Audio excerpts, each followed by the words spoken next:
You're now listening to The Couch on 24/7 Miami with your hosts, Chubby Dubby,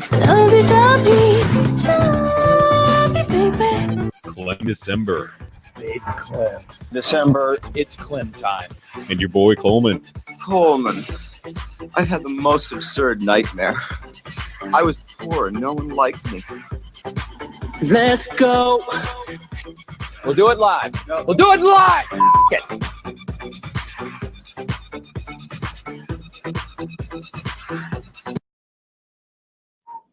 All right. So, what's up, guys? It's Thursday today. I almost slipped and said it was Tuesday. We're used to doing the show on Tuesday, but due to studio complications, we weren't able to get the show going on Tuesday. So we're here. We're here on Thursday, and we're minus one of the crew, so it's just me and Matt in the studio today. Matt, this is where you say hello. Hello. A lot of things to get into. I'm really excited about today's show, and we're probably just going to start it off right away. Big weekend in the NFL. It was a big weekend, Right. but It was a big weekend in the NFL, but it wasn't. it didn't play up to it. It didn't play up to it. I mean, look, the storylines for this week were absolutely insane. You have pretty much 4 Hall of Famers playing in championship weekend, and you got Brady and Roethlisberger, which I think now, right, it's safe to say that, it's really the only, at least QB rivalry left, right, Matt? Brady, Tom, two elites that will play pretty much. The thing with Tom and Peyton was they played so much because Brady, they won. Tom. Yeah, they won their Brady, Peyton. Yeah. They played so much because Not they were. important games, obviously, and it was just fun to watch those two guys go head to head. But I mean, right now, Tom Brady's left with no one to play against, with the exception of Ben Roethlisberger. And honest to God, as excited as I was for this weekend, I was super disappointed. So I was ready to come into the studio this week and just kind of blab on about how great Rodgers is. And I'm still going to do so because that had nothing to do with Rodgers' play. I didn't think that the offense was half as bad as the defense. All right. So we're going to get started on the first game of said weekend, which was Falcons Green Bay. Okay, so if it's not Aaron Rodgers' fault, and the defense gave up a lot of points. The defense didn't only just give up a lot of points. They looked ugly giving up all those points. Like, it looked bad. And at halftime, it was 31-0. So it's not like it was 31-17. Right, 31-0 on it was 10-0 when they were hitting that drive in the second quarter when Ripkowski, who's sure hands, dropped that fumble after, it was like an 11-yard pickup that he had. And then he goes and he drops the football, and that kind of negated that drive. Because if you saw the beginning of the game, I mean, dude, the Packers were on point. Aaron Rodgers was on point. He was driving the ball. Boom, coughs up, the Ripkowski had a fumble, and just turnovers really killed them in the first half. And that's why they didn't score points. But what was just driving me absolutely insane, dude, it didn't matter what the Packers were doing on defense, whether it was man-to-man or whether it was zone. Their zone was just getting obliterated. So what do? All right, cool. We're going to go man-to-man against who? Against Julio freaking Jones. You don't go man-to-man against Julio Jones. He was running wide open throughout the entire secondary the whole day. Well, I mean, it's bad enough when you're actually when you're covering the guy. He's good enough when you're covering him, let alone when there's 0 people. And Sanu just completely, I mean, they were just Matt Ryan was picking apart that. Yes, that offense looks very dominant right now. It looks like an offense that's just absolutely firing on all cylinders. Mm-hmm. They've got 3 wide receivers who can make big plays. They've got 2 running backs that can make big plays. And they got Matty Ice playing like the MVP that he's like the MVP that he might be, and like the kind of quarterback that we've wanted to see for a long time. There's always been a lot of conversation about is Matt Ryan in that upper tier category. And up until this year, I would say he wasn't, because the farthest that he ever got was the NFC Championship game one time, and missing the playoffs here and there. Like, whenever a guy like Matt Ryan's team just flat out misses the playoffs, there's whether he throws for 5,000 yards or not, which he does. He's thrown for 4,000 yards every year. right. And So we've seen him put up the stats. We know he can. Right. And when I think of the guys who are elite, you think of the guys who are there. There's guys who are in the playoffs year in and year out. Right.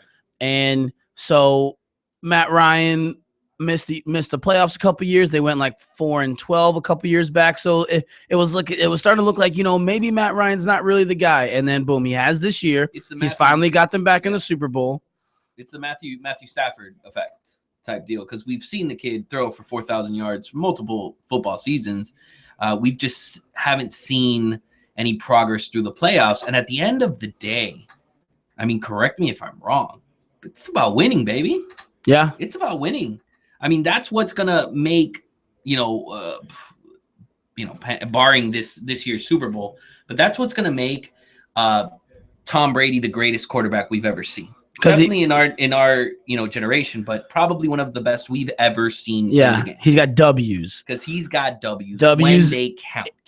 And he's got rings, bro. He's flashing. I know. He's got jewelry. And it's, not even just when. Obviously, you got to win the regular season to get to the games that count. Unless you're the Giants. Most wins in regular season history are coming up on that. Or did he pass Peyton with 200 wins? I think he passed Peyton's 200 wins. Okay. So, he's got that already. And yeah, the guy just he just played in his 6th AFC championship in a row. Yeah. He has played. We talked about it a little bit last year. Yeah. How they've dominated. Yeah. Played 11, the 11 championships in his career. Right. And now he's going to his 7th Super Bowl. So that's all that guy does is win. And listen to this side note. So somebody wanted to make a bet with me on that Steelers game. And he's like, I got the Patriots. And it's like, okay, obviously you have the Patriots. Right. So I was like, all right, so what are you going to do? So I was like, why don't you give me 10 points? And he's like, sure. And I was like, okay, this is a steal. Steelers getting 10 points in that game, because that seemed like a one-possession game, right? It seemed like it was going to be a one-possession game. So $100 straight up, 100 to win 100. Okay. Steelers getting 10 points. I'm like, well, I'm stealing $100 from this kid. And the Patriots freaking blew them out, like the Patriots do to everyone, and it's unbelievable. And I can't really take it anymore. It's like, when is this nightmare gonna end of just all, like, nobody could ever beat the Patriots? I'm sick and tired of it. And now we got to watch him in a Super Bowl again. Right. But it's going to be a good Super Bowl, because I think that, like, we were just talking about that that Atlanta offense, like, they might be able to actually score. And Super Bowls tend to be low scoring. And this isn't going to be a defensive driven Super Bowl by any means. Right. Like the last couple Super Bowls were Panthers, Broncos. That's a lot of defense. Seahawks, Patriots. That's a lot of defense. So and generally just the big moment of the game, the scores are a little lower. I mean, this might be a game where if Tom Brady doesn't score 35 points, they may not win, because the Falcons, they look like they could score 40 points on any defense. Now, I know the Packers trotted out a Swiss cheese defense last week, right? And we haven't really. Well, we did see Atlanta play against Seattle's defense in the divisional round, and they made pretty light work of that. Right. So we've seen them play a top tier defense, and now they're gonna go against the Patriots, who I don't know if they're like a top 5 defense, but they're obviously one of the better defenses in the league year in and year out, merely because of the Belichick game plan. Right. Belichick's got Patricia, the defense secretary of defense. You give those two guys 2 weeks to plan for an offense, and you never know. Maybe they'll make Matt Ryan look like he doesn't know what he's doing out there. And don't you think it's crazy that now with all the head coaching vacancies, we mentioned Patricia, right? The fact that none of the staff for the Patriots ever move. They never go anywhere. Well, yeah, they do. They don't want to. Josh McDaniels isn't going anywhere. When they move, they fail. Right. And they end up coming back. And that's Bill Belichick's like grand scheme, is just like his coaching tree is just meant for people to go elsewhere and fail and make the NFL easier for him. You know what I mean? Like he goes to, and then they'll pull some stuff where they'll send one of their administration guys, which I forget this guy's name, but a couple years ago when they were doing the Mike Tannenbaum, when they were doing their GM search, and an administrator from the Patriots comes down, interviews for the job, spends like a week here, and then it was just like, no, I don't want the job. I'm staying in New England. And it's like, It's kind of what happened with Josh McDaniels. and it's like Bill Belichick probably tells these guys, oh, like, hey, I got an interview with the Dolphins. Yeah, you're gonna go on that interview. You're gonna listen to what they have to say. Find out You're gonna find out, what their agendas are and stuff like that. I mean, everything Bill Belichick does is borderline cheating. B, it's getting old, man. I'm tired of it. I'm tired of Brady Belichick. The cheaters of the NFL. Well, it was complete blowout this whole weekend. Neither of the games. I mean, it was 21-44 for Falcons Packers. And like Matt mentioned earlier, I mean, it was 31-0 by the half. So, I mean, it was fair to say it was a pretty boring game. Although football fans kind of stayed around and watched. And then, the times were really weird for these games. One of them was at 3:00 something, 3:05, I think, and then the other one was at like 6:40 or something. I thought the times were super strange. What? There's only 2 games out. You're not going to start an NFC Championship at 1:00. Why not? Because it's Sunday and nobody watches football on Sundays at 1:00. That we've spent 17 weeks watching football on Sundays at 1:00. Okay, but started at 1:00 or at least a 4:20 slot. Okay, I don't know. Damn, you really fired up about them starting that game at 3:00, huh? Well, I mean, I just thought it was something. It was one of those little things that bothered me. Like, it was so small and minuscule that I didn't understand why. I mean, I like it. You don't have to, get up and, And what about anything you need to get done during the day, you could get it done instead of having to be done by 1. You got a couple hours to get your stuff done. So what's your excuse the first 17 weeks?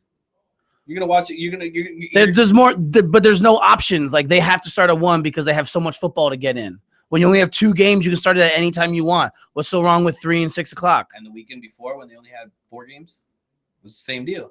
It was 1 at 1, 1 at 4, and then the next day, right? It was 1 at 1 and then 1 at night. All right, well, that wasn't conference championship weekend. I guess. Yeah, well, you know what? You're gonna hate semantics. I was gonna watch the games anyway. You're gonna hate the Super Bowl because it's probably gonna start at some crazy time, like 5:23. No way. It always does. The Super Bowl time is weird. For real? Yeah, that game's gonna start at like 6:30, like 6:22 probably. 6:20. You're gonna in 15 seconds. You're gonna hate it. Nah, it's gonna give me a heart attack. No, that's gonna be a good game. Falcons. So look, essentially, Las Vegas was right because Las Vegas had the Pats going up against the Falcons in the Super Bowl. Did you know? This is a fun little fact. Wait, had picked that when? They picked that during championship weekend. Oh, okay. I mean, they had the Falcons beating the Packers. They had the Falcons. They had the Falcons as a favorite and the Patriots as a favorite. Correct. So they had them going into the Super Bowl. Per last week. Fun fact though, the last 12 years, right? The team wearing white has won the Super Bowl. Mm-hmm. Patriots are wearing white this week. They're wearing white. So we might see a new king of the hill. Not that he isn't. Now, how awkward, and this was kind of like a story that was kind of going on and off this week, right? Was the awkwardness, hypothetically speaking, if Roger Goodell would have to give that trophy over to Tom Brady. Dude, that's great. I mean, Roger Goodell tried to downplay it. Sure. So it'd be an honor to hand the trophy to one of the game's best. I honestly think choke on it, Roger. I don't think Goodell, like, everyone looks at Goodell as like trying to crucify the Patriots, and I think Goodell's kind of so like, well, because we're Dolphins fans. But look, we look at Goodell as crucifying the league. Right. He's like, no fun league. Exactly. And it just so happens to, he was able to get the Golden Boy. He was able to get Tom for 4 games.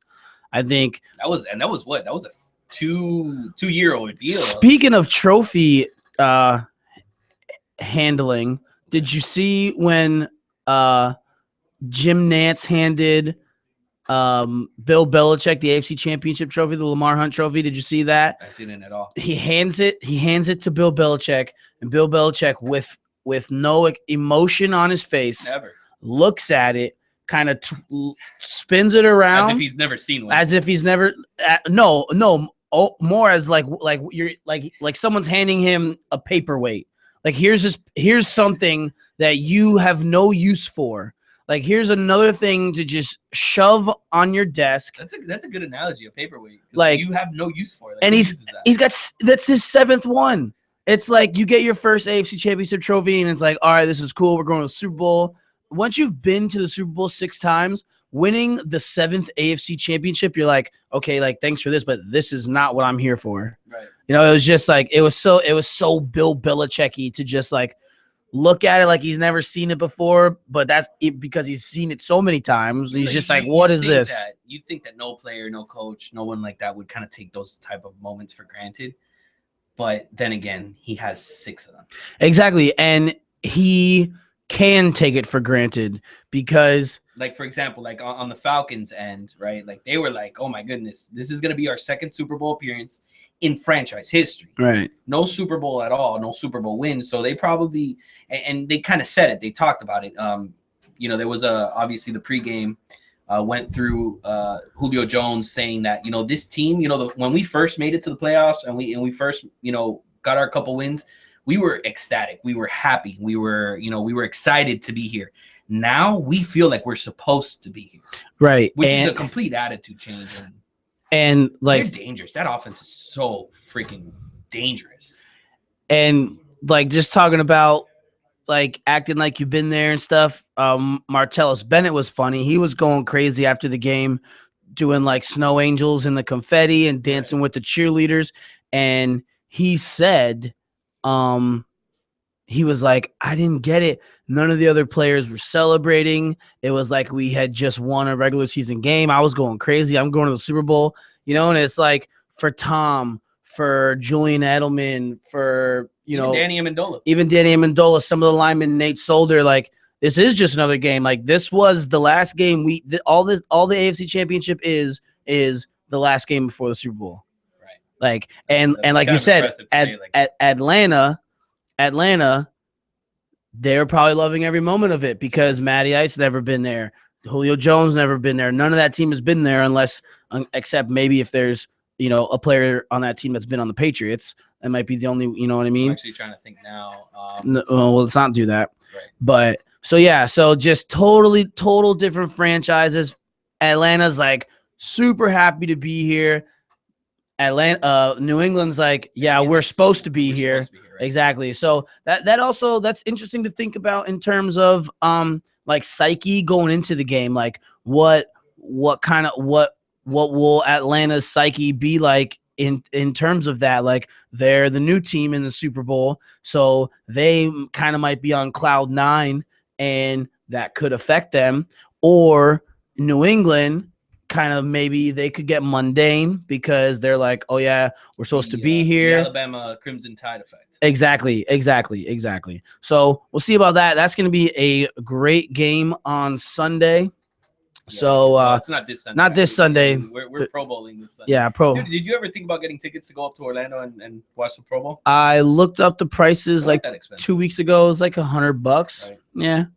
Right, but maybe if it's to the Pro Bowl, right? Yeah, or I mean, I haven't watched the Pro Bowl in years. I watched to see the uniforms and like what they're wearing, and then after that, I kind of just tune out. Yeah, I'm like barbecue though. It's like basketball for me. I'm more interested in like the skills challenges and stuff like that. I kind of like that stuff. The 3-point competition, the slam dunk, the skills, and then in football they've got like obstacle courses and stuff like that. I like that stuff more than actual like All-Star game, Pro Bowl game. Honestly, my favorite All-Star game is baseball because they actually play real baseball. Well, they're playing because either way, the winner of the All-Star game gets home field advantage in the World Series. So there's an actual motive. Yeah, because A, it matters, and B, like they don't really play for real in football because it's at the end of the season. Everyone's tired. You could get hurt. It's like, an aggressive game. Exactly. No one's trying to do that. Kind of same with basketball. Basketball's in the middle of a season, so they don't want to play too hard because they don't want to get hurt for the rest of the season. Sure. But baseball is just like you can play baseball real competitively without without really like risking injury. Well, Like you're not gonna dive, you're not gonna full out dive for a fly ball, you're not gonna run a catcher over. But other than that, you pretty much just play baseball. Right. So it's like a regular baseball 100%. game. I thoroughly enjoy All-Star Weekend during baseball, which this year is gonna be in Miami. So I'll make sure I have tickets for that. We're gonna be coming back after a little short break, and we're gonna get into quick hits next. Let's see what made it on. All right.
All right, so we're back on the couch.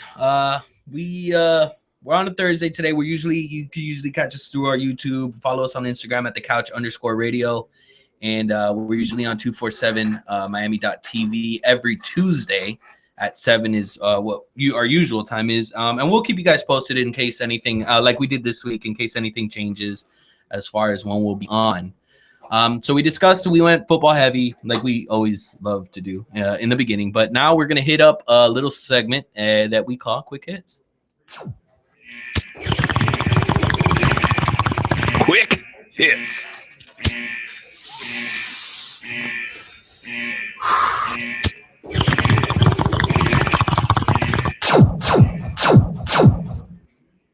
Pew, pew, pew. All right. Part. So first quick hit we got here brings us Johnny Football. Johnny Football is back in the news.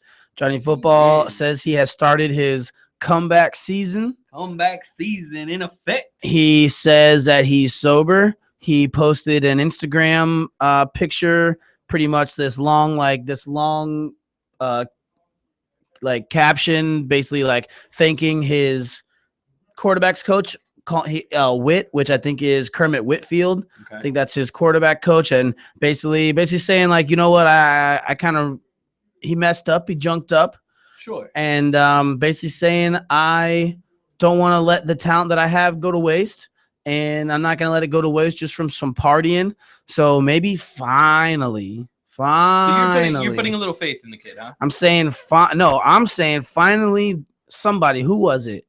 the right person got in his ear and said, bro, what are you doing? I'm saying it's Tim Tebow. I'm saying Tim Tebow. Tim Tebow finally got to Johnny Manziel's house. All right. He walked in the door. He turned down the EDM music.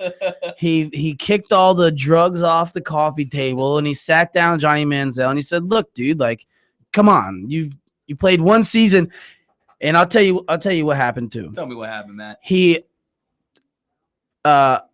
Tebow probably met with Johnny Manziel late. We're starting rumors here. I love it. Tim Tebow met with Johnny Manziel like late November before the Browns had won that one game. Okay.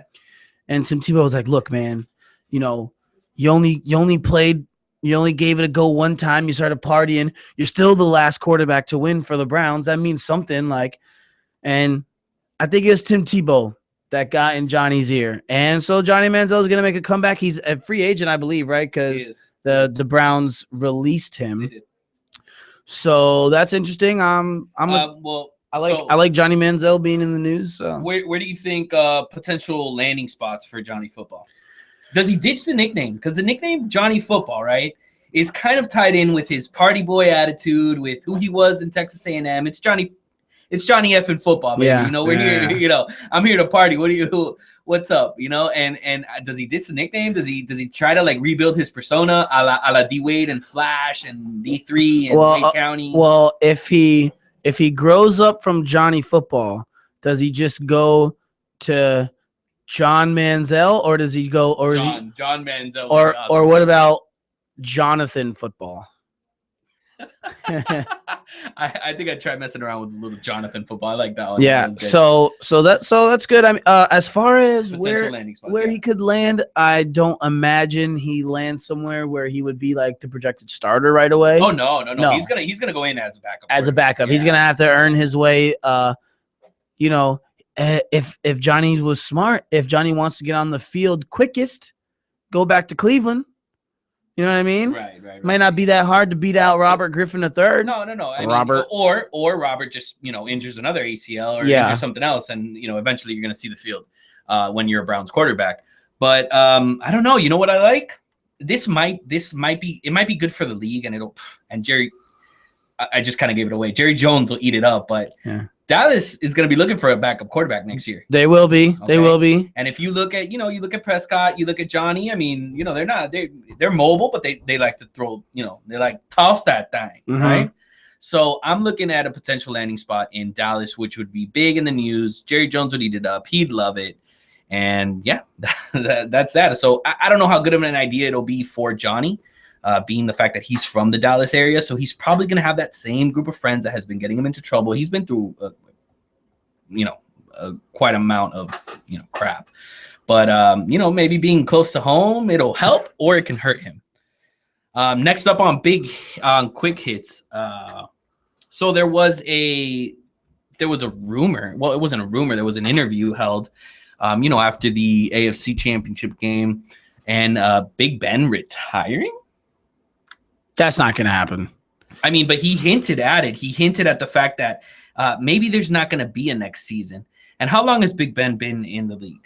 I mean, Big Ben's been around. He was in the same draft as Eli Manning. Yeah, 04. Right? Okay, so, dude, I think that from that class, Big Ben's probably taking the biggest beating, dude. That got beat up, man. Right. I mean, I guess you'd have to talk to Big Ben and find out, what does your body feel like right now? I mean, it probably is pretty banged up, but, in 3 months of off season and when training camp starts to come around the corner and Big Ben starts to feel a little better, he shakes off last season, right? Get some ailments corrected. Well, here's what you're gonna be ready to go. Right. Here's what they quoted him saying. A couple days after that game. Quote, I'm going to take the this offseason to evaluate and to consider all options. Made sure he kind of emphasized in the word all, right? To consider health and family and things like that. And just kind of take some time away to evaluate next season if there is a next season. Oh, reading that real dramatic. No, there's going to be a next season. I mean, especially with this young receiving core that he has. How's he gonna walk? Come on, man. Come on, you're gonna walk away from Antonio Brown, Le'Veon Bell, the best named tight end in football, the outlaw Jesse James. There's no chance. Like I said, 3 months from now, he's gonna start feeling better, dude. I mean, it's Big Ben. Big Ben gets banged up. But think about it. He's already had a Hall of Fame career. I agree with that. He has absolutely had a Hall of Fame career. But like I said, Big Ben gets banged up. You know, like I can't even imagine what he feels like at the end of a football season. He probably wants to retire after every single football season. And that's a little side note I'll get to. Yeah, so he'll heal up 3 months from now. Training camp will be around the corner, and he'll be showing up to Pittsburgh for training camp. But a little thought I just had was that it's a good question I've thought about is the percentage of players who legitimately consider retirement at the end of every season. I was listening to Tony Gonzalez talk one time, and he said that's a real conversation that at least in their own head for 2 or 3 minutes at the end of every season, every player has a little decision in their head where they decide if they're going to play next season. Obviously, most players do come back if they're not too old or if they're not having major injuries or whatever. But yeah, football's a brutal game. It really is. I am not in the least surprised that at the end of a football season, every single player would consider it at least for a couple minutes. You know what I mean? I'm not surprised a player would consider it. So, next quick hit, Dwyane Wade. Yes. Dwyane Wade in the little Bulls situation, which I think Dwyane Wade is setting himself up for a comeback, a move to Cleveland. No way. Yes. No way. I'm rooting for the comeback. I don't think he goes to Cleveland. Why is he going to come back? Why is he going to come back? Because everybody just needs to sit down, okay? And kind of say, I'm sorry, and say, we messed up, you messed up, everybody messed up in this situation, because whatever the Bulls thought was going to happen, it is not happening. Yeah, so the Bulls and D-Wade and Jimmy Butler, for that matter, have been venting the last couple nights after losses, saying, Jimmy Butler was saying that if you don't come out pissed off after a loss, then there's something wrong with you. And Dwyane Wade was saying that he needs to find out if all the players on the roster are here to, give everything they got and try to win. So it's sounding like, because Dwyane Wade signed a little 2-year thing with a 1-year opt-out. Right. So, which the Bulls might not take. There's a lot of rumors going around right now and everywhere that a lot of buzz, if I may, that, they might not take that option. Okay. So basically it's just a little PR move. Okay. It's a little PR move for Dwyane Wade. He's setting up a little turmoil. That way he doesn't look like the bad guy when he decides to not re-sign next year and head to Cleveland. I don't know if he'd be headed to Cleveland. He was quoted saying, I don't know if people care enough after that game, right? I'm 35 years old. I have 3 championships, and it shouldn't hurt me more than it hurts these young guys. We kind of forget sometimes, well, not we because we were a part of it, but we kind of forget the fact that Dwyane Wade's a 3-time NBA champion. I think he knows what it takes to. I don't forget that. To get there, right? So, I mean, if he doesn't see it from these young guys, which are the ones that need to be more hungry than he is, per se, that's kind of discouraging. That is, and I think he needs to come back home. And his argument holds water. I mean, that's true. If these young guys aren't more hungry than him, then that is a little problem. This one I wanted to talk about is kind of interesting. Usain Bolt. Right. So I had a really long conversation about PDs and doping. So last summer, Usain Bolt. No, but it wasn't. It was the Beijing one in 2008. Oh, because the guy that got caught, right? It was Nessa Carter. Okay, hang on real quick. So Usain Bolt made history last summer by completing the triple whatever, where he won gold. This guy's a horse. I know, he won gold in all 3 events that he competed in for 3 straight Olympics. 9 for 9 gold medals, and then a report came out a couple of days ago and you're actually informing me that it wasn't this past first summer. It was for an 08 relay team. It was for the Beijing relay team. And one of those guys got caught with PEDs, right. And so they stripped that track team from that gold medal. So Usain Bolt now only has 8 out of his 9 gold medals. Here's my question. This was my main. When the second I read this, you thought about him coming back the next Olympics? Well, no. My first thought was, who the heck on Usain Bolt's team thinks they need PEDs? They win the race by 50 meters every single time. As soon as Usain Bolt gets the baton in his hand, I mean, it's over. The guy, he builds a lead like it's ridiculous. Oh, if I was Usain Bolt, I would be going to that guy and like straight up asking him, like, why did you think we needed you to be on PEDs? Like, I got this. Right. I got this. Right. You don't need to be on PEDs. I will be hot. Right. Now and the rumors flying around, and a lot of the conversation that I heard around this issue today was the fact that, just because you're in a locker room with somebody, right? And in this case, I mean, yeah, it's track stars. Now, here's where I think that PEDs really, really play a huge part. Like, look, I'll be honest with you. Look at guys like Jose Canseco, okay?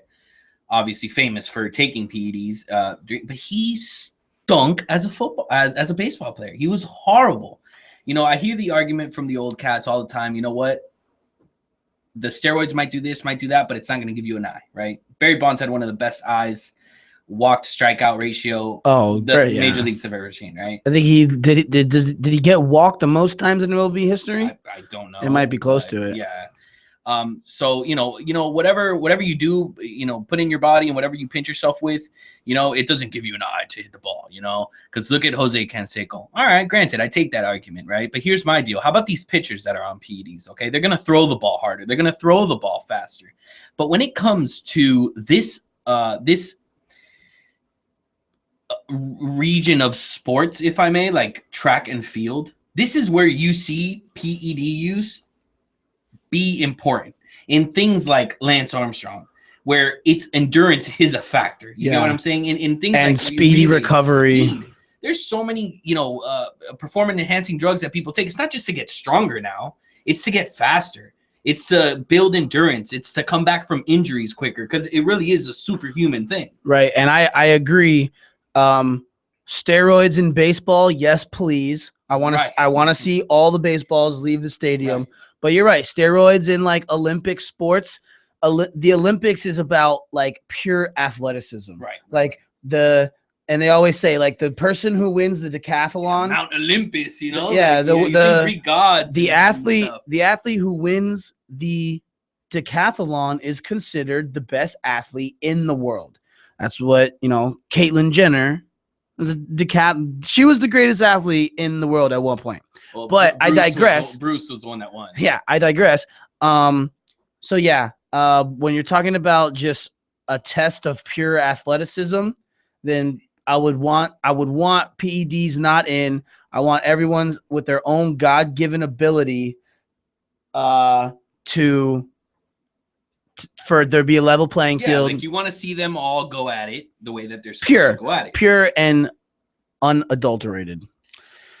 All right, I'll be right back. Got some tunes, and when we come back, we'll talk a little heat, and we'll do some segments.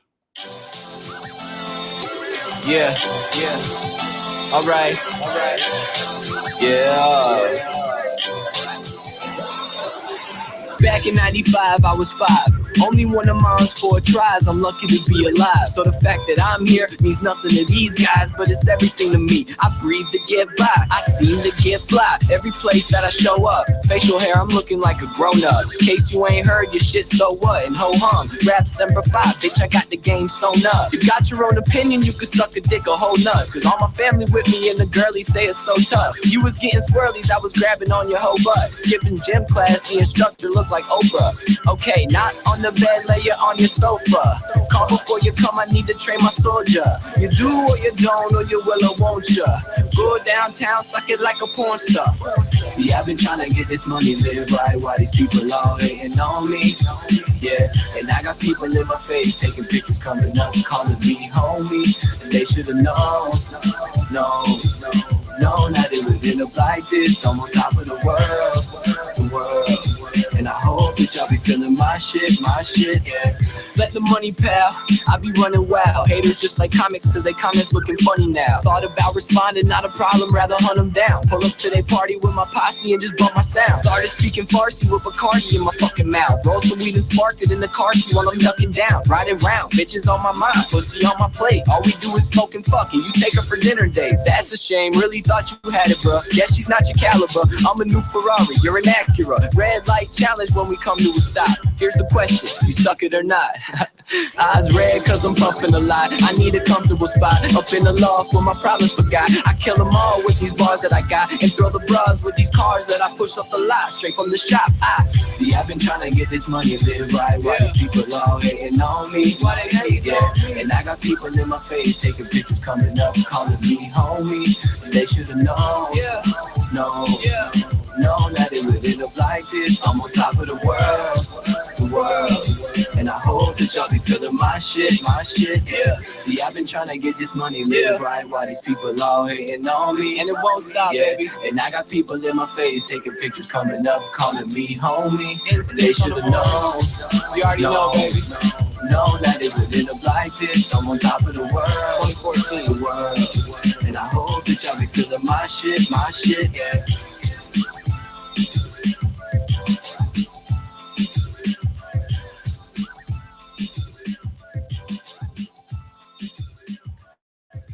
All right, so that was one of our buddies, Young L's.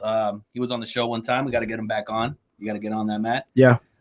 So we have a little something special for you planned, despite, the star of the, the whole star of the thing not being here. Thank you, Coleman. Coleman's absence. But we bring to you Xena, the Warrior Princess's favorite segment, Simple Jack. Simple Jack. Everybody knows you never go full retard. Goodbye, Mama. Now you can have ice cream in heaven. I'll see you tonight when I go to bed in my head movies. But this head movie makes my eyes rain. You went full retard, man. Never go full retard.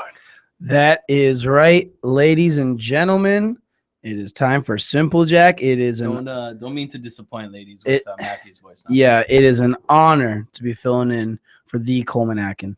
Okay, so Simple Jack is brought to you from. Give me the county, baby.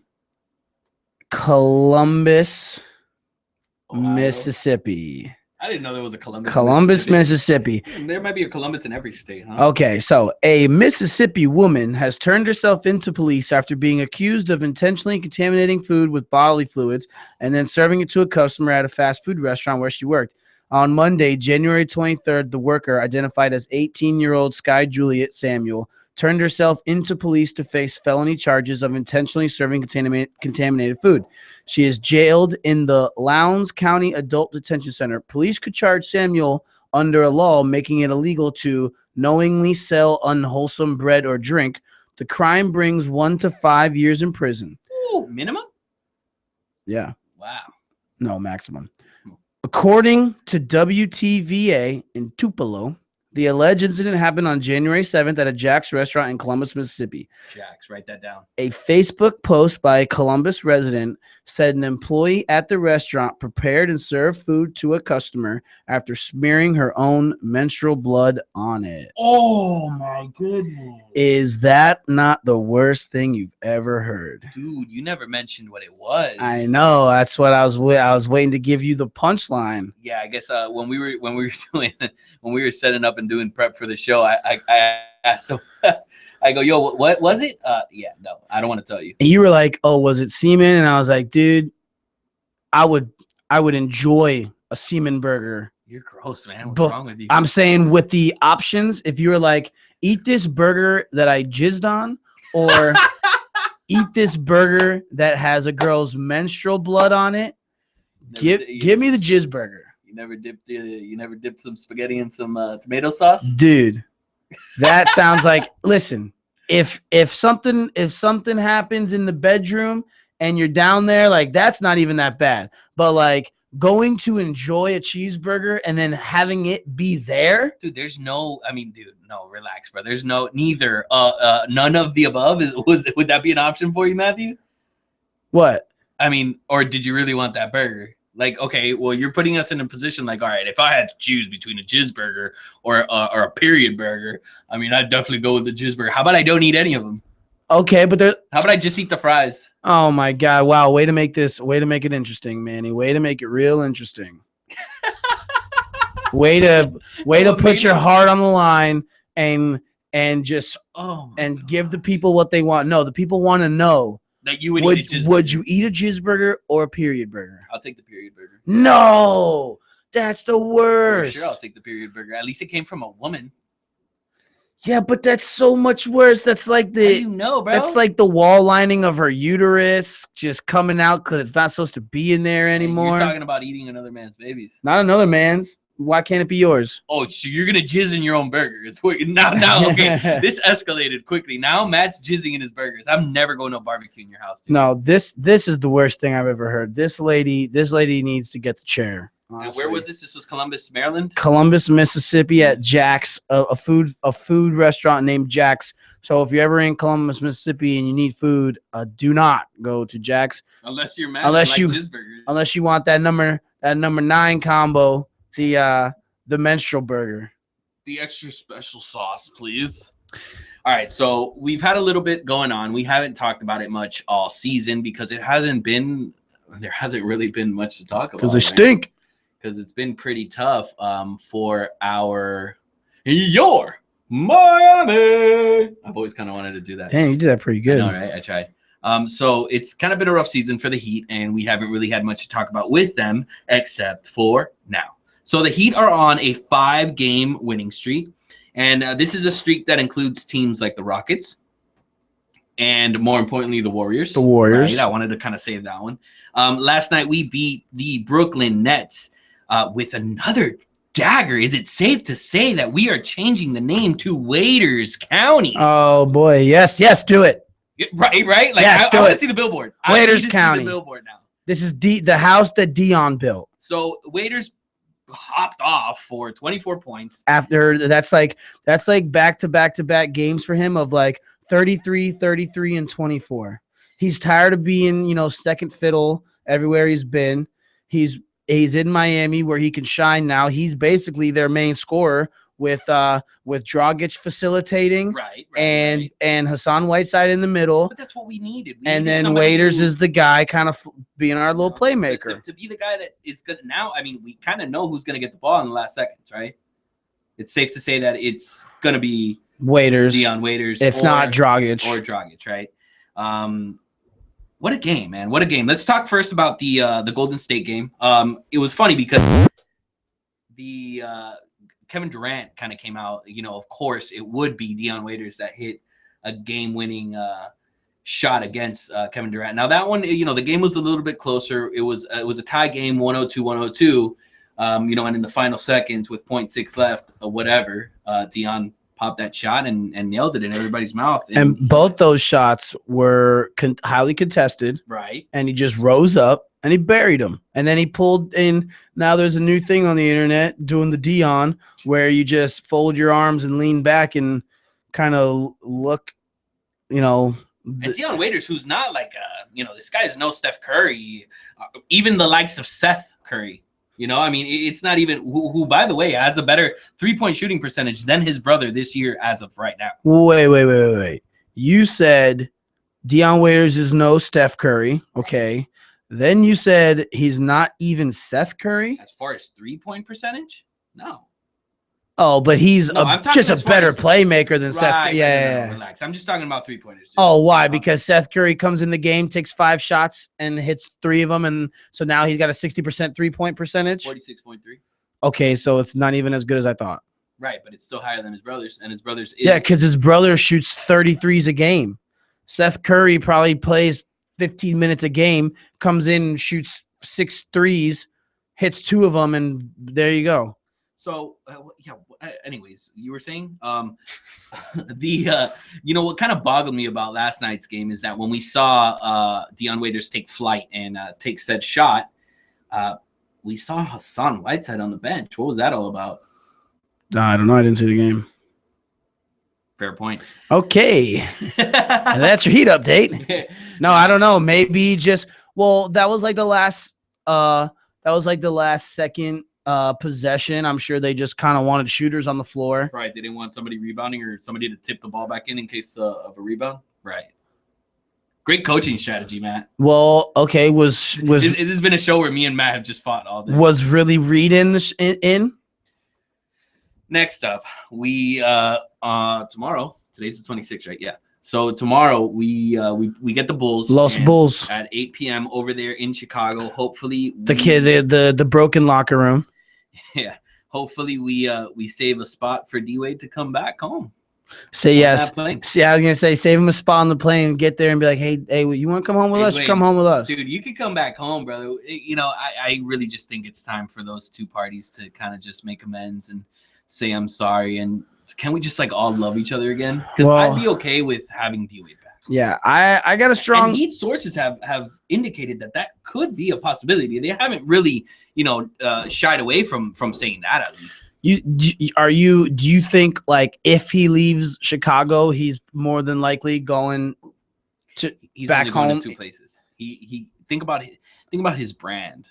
Right. And that matters to people and players like him because he's won the championships. He's not I don't know. I mean, it really depends. Is he really going to go and chase championships? No, it'd be something that Carmelo would do. Carmelo would go and chase championships. Right. But, D-Wade, just come home, man. Finish your career the way that is supposed to happen and the way that we know is supposed to happen with the people and the city that became yours. He said it. This is home. So, D-Wade, this is my petition to you. Heartfelt open letter to Dwyane Wade. D-Wade, just come back home. We want you, man. Just come back home, baby. We should have never given Bosh that I know. Money. We know, dude, he scored 33 points the other night. Like, he still got it. He still got it. He still got it. Playing. No, I mean, it's looking like we mentioned before we were talking about this in quick hits. I don't know what's wrong with the Bulls. Dwyane Wade and Jimmy Butler don't really like what's going on. Nobody likes Rajon Rondo. And I was going to say also Rajon Rondo is probably going to get dealt because there's a few teams that need point guards right now, including the Cleveland Cavaliers, where LeBron said they might need to grab a backup point guard. Also, the Clippers are out Chris Paul for 6 to 8 weeks. So they could use a point guard right now. So that'll be interesting to see if Rondo ends up there. I don't know. Yeah. I mean, Wade, if the Bulls kind of struggle here the rest of the season and kind of limp to like an 8 or 7 seed or even not make the playoffs, Dwyane Wade's not going to want to go back to that. I mean, he's got limited time on his career. Right. And it's possibly come back to Miami and finish out. It's just everything. Yeah. I mean, I think do the Zoe, baby. Do the Zoe. Just come back. Man. I think he's setting up for a little Cleveland run. Now, why do you say that? Now, what's your inclination on that? Because he wants to win, and I think he misses playing with LeBron. I think that's fair. The missing of playing with LeBron. And that sounds like all sappy, but it can't really be understated the kind of relationship that those two guys have. Sure. And I could see LeBron getting in Wade's ear, like, look, I came to Miami for you one time. Why don't you come to Cleveland for me one time? See if we can make another run at this. If I'm LeBron over here complaining about needing a playmaker and stuff, like Dwyane Wade's that playmaker. Like Dwyane Wade could be that playmaker that they need to make plays when LeBron and Kyrie are off the floor. And wasn't that what Melo was supposed to be? But then again, Melo needs the ball. Yeah, you don't want Melo. You can't have 3 guys that need the ball. Yeah, and you don't want Melo on your team. Like it's like, yeah, we need a playmaker. We need a playmaker. What do you mean you don't want? What do you mean? Why do I say that? What has Melo ever won? It's better than Kevin Love. Question: Has Melo better than Kevin Love? Carmelo Anthony is way better than Kevin Love. Are you gonna get? I think Kevin Love gives you 10 times more defense. I think Kevin Love gives you, yeah, bro, whatever. I mean, all right, yeah, I'll take Melo and put him on the court, and he's going to chuck up 20 shots a game, and the ball, every time Melo gets the ball, it's going to stick because Melo is like Kobe. He's never heard of passing the ball. Melo's like, why would I give the ball to you? You're not as good as me, so I got this. Like, well, I mean, nobody on that team that he's on is as good as him. Okay, and he wouldn't be the best player on Cleveland, but he's still he might think he is. You don't think that would have been Look, the conversation? Carmelo is not the answer in Cleveland. The answer for Cleveland. Like, they need a role player, a guy that brings first off, a Wade, like bringing in a Wade is bringing in someone who knows how to win. Melo's not a guy who knows how to win. I think he's only won like 2 playoff series in his career. He won in Syracuse. He went to he did. And good for him. That's the only shit he'll ever win. I mean, I don't know. It's just so volatile what's going on as far as that Bulls locker room. There's no way that they kind of bring that whole team back. There was some backlash on Instagram too via Rajon Rondo talking about how his vets would never go to the media with a picture of him, Kevin Garnett, and Paul Pierce.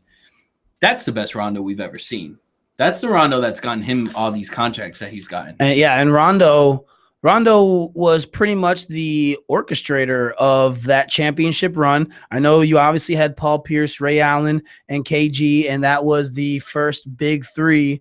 But when that team got together one year and it didn't work, and then the next year when they put it together, a lot of people credit Rondo for really pulling it all together. So yeah, this was the couch, guys. You usually catch us on Tuesdays at 247miami.tv or follow our Instagram page, the couch _radio. And we're usually on every Tuesday at 7:00 live. And we'll see you guys next Tuesday. Back in 95, I was 5. Only one of mom's 4 tries. I'm lucky to be alive. So the fact that I'm here means nothing to these guys, but it's everything to me. I breathe to get by. I seem to get fly.